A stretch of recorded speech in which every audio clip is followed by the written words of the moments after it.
pagi, salam sejahtera. Bersama kembali dalam acara Morning Call dengan saya, Pendeta Miss Veletimus Sonomogar, Ketua Majelis Jemaat Immanuel Bung Karno, Mataram.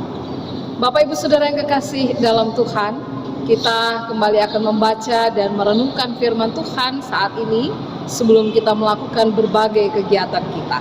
Namun sebelumnya, mari kita berdoa. Ya Tuhan, kami bersyukur untuk sukacita yang boleh kami alami pada saat ini ketika kami boleh mengistirahatkan tubuh kami. Perkenan-Mu membuat kami semua boleh menikmati hari yang baru. Saat ini firman-Mu akan menyapa kami kembali.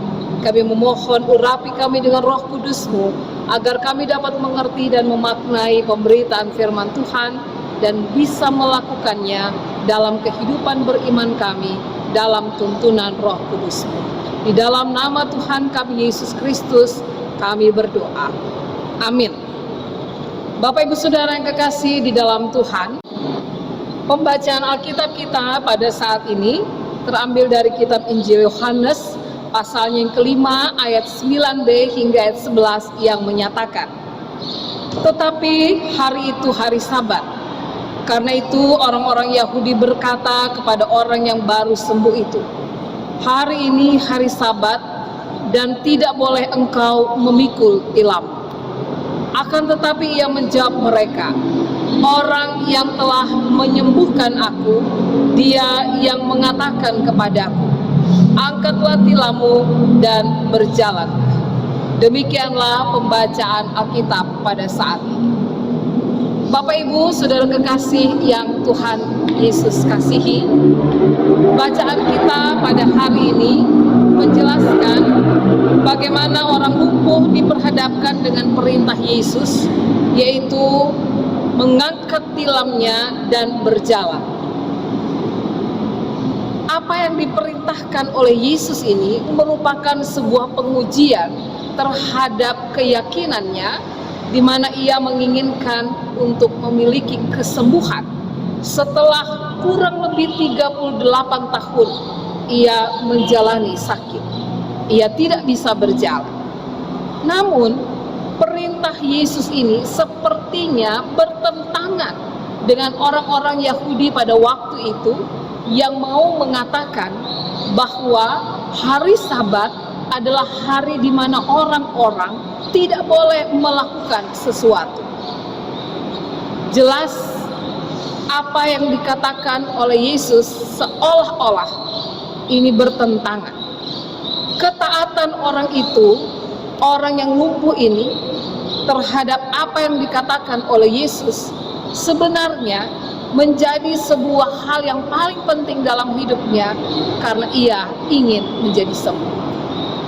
Lalu Bapak Ibu Saudara yang kekasih dalam Tuhan, kita pada akhirnya diperhadapkan dengan sebuah perdebatan, apakah di sini orang-orang Yahudi yang benar ataukah keinginan orang lumpuh itu yang mau taat kepada Tuhan Yesus itu adalah sesuatu yang benar.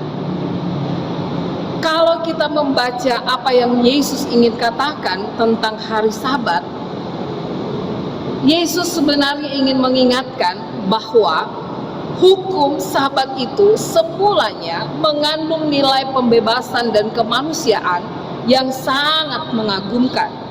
Namun berubah lambat laun menjadi aturan agama yang kaku dan membelenggu.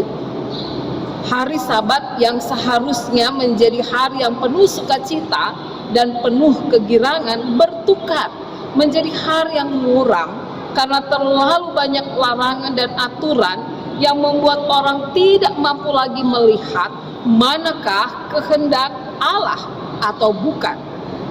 Pelajaran yang perlu kita renungkan pada saat ini adalah pada dasarnya Allah memberikan hukum Sabat kepada manusia untuk membuat manusia memiliki relasi yang baik dengan sesamanya, dengan alam semesta, dan juga dalam relasi dengan Tuhan. Aturan Sabat yang dipahami oleh orang Yahudi dilihat hanya sebagai aturan luar saja. Dan tidak melihat pemaknaan yang dalam dari hari Sabat itu sendiri. Itulah sebabnya Yesus mendobrak tentang prinsip itu.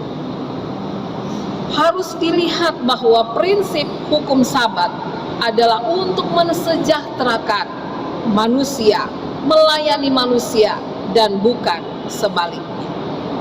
Orang lumpuh itu juga tidak melanggar karena ia dipenuhi keyakinan untuk menjadi sembuh, dan ia tahu bahwa perintah Yesus melampaui pemahaman manusia tentang sebuah aturan. Secara tidak langsung orang lumpuh itu mau mengatakan bahwa Yesus adalah Tuhan atas aturan. Bapak Ibu Saudara yang kekasih di dalam Tuhan, ketika kita diperhadapkan dengan aturan yang ada di sekitar kita, mari kita melihat bahwa hukum atau aturan itu sebaiknya adalah hukum yang memberikan kebaikan dalam relasi terhadap sesama dan alam semesta, bahkan dalam relasi kita dengan Tuhan, sehingga ketaatan itu tidak membelenggu kehidupan kita, tapi justru ketaatan itu dipenuhi oleh sukacita. Tuhan adalah penguasa atas setiap aturan. Oleh karena itu, jika kita taat pada peraturan atau membuat peraturan, yakinkan bahwa perintah itu pastinya akan memuliakan Tuhan, bukan memuliakan orang yang membuat aturan. Tuhan Yesus memberkati kita dalam gerak aktivitas kita sepanjang hari. Amin. Bapak Ibu Saudara yang kekasih dalam Tuhan, mari kita masuk dalam doa. Kita berdoa. Allah Bapa di surga, Bapa yang memiliki kehidupan kami bersyukur, kami berterima kasih untuk hari baru ini. Kami percaya bahwa firman-Mu yang menyapa kami kembali, mengingatkan kami bahwa Tuhan adalah penguasa atas kehidupan kami, penguasa atas setiap hukum dan aturan yang boleh ditetapkan dalam keberadaan kami sebagai manusia. Ingatkan kami bahwa setiap aturan itu memiliki makna dalam membuat kami menjadi pribadi yang memiliki hubungan atau relasi yang baik dengan sesama kami, dengan alam semesta, bahkan hubungan relasi yang intim dengan Tuhan. Ajar kepada kami untuk dapat memaknai semua aturan itu dengan bijaksana, sehingga Tuhanlah yang dimuliakan dan bukan kepentingan-kepentingan tertentu yang merugikan sesama, bahkan diri kami. Tuhan Yesus, terima kasih. Kami menyerahkan kehidupan bangsa negara kami ke dalam tangan Tuhan. Kami menyerahkan kehidupan di mana kami berada, di daerah-daerah di mana kami tinggal. Kami berdoa dan menyerahkan juga ya Tuhan semua gereja-gereja dalam tugas dan tanggung jawab yang melayani, khususnya GPIB secara sinodal, bahkan jemaat-jemaat Tuhan di mana kami boleh ada dalam melakukan tugas panggilan kami yang bersaksi, melayani, dan bersekutu. Kami berdoa juga ya Tuhan bersama dengan semua pribadi yang saat ini memiliki pergumulan kehidupan. Kami percaya bahwa Tuhanlah hikmat yang benar. Tuhanlah yang akan senantiasa menuntun dan memampukan kami mengatasi setiap persoalan kehidupan kami. Dan jikalau ada di antara kami yang mengalami kelemahan tubuh, biarlah kuasa Tuhan jugalah yang akan menguatkan dan memulihkan kami. Terima kasih Tuhan Yesus. Kami menyerahkan kami semua yang boleh terlibat di dalam proses ataupun usaha-usaha kami yang kami kerjakan dari waktu ke waktu. Tuhan Yesus kiranya memberkati. Bahkan untuk setiap siaran yang dilakukan oleh GPIB, baik morning call, makan juga night call, Tuhan yang memberkati. Sehingga melalui setiap siaran pemberitaan firman Tuhan ini ada banyak orang yang kemudian semakin percaya kepada Yesus, dikuatkan imannya, dan menjalani kehidupan mereka dengan penuh sukacita. Terima kasih Tuhan, inilah doa syukur kami. Di dalam nama Tuhan kami Yesus Kristus, kami berdoa. Amin.